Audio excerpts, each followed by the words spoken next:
यूँ तो मौला अली सरकार करम अल्लाह वजल करीम की शान अक़दस में बेशुमार अहादीस मौजूद हैं।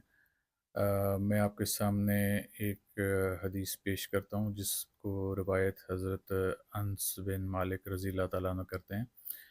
आप कहते हैं कि मैं नबी करीम सल्लल्लाहु अलैहि वसल्लम की बारगाह अक़दस में मौजूद था कि आप सल्लल्लाहु अलैहि वसल्लम को एक परिंदे का गोश्त पेश किया गया। तो आप सल्लल्लाहु अलैहि वसल्लम ने अल्लाह के हुज़ूर सदा की कि या अल्लाह मेरे पास अपनी मखलूक में से महबूब तरीन बंदा भेज।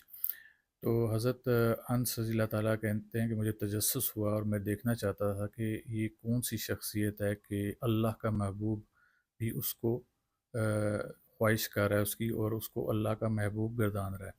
तो ऐसे में आप फरमाते हैं कि मौला अली सरकार करमल्लाहु वजहल करीम की ज़ात अक़दस वहाँ पर तशरीफ़ लाए और आपने हज़ूर नबी करीम सल्लल्लाहु अलैहि वसल्लम के साथ बैठकर उस परिंदे का गोश्त नोश फरमाया।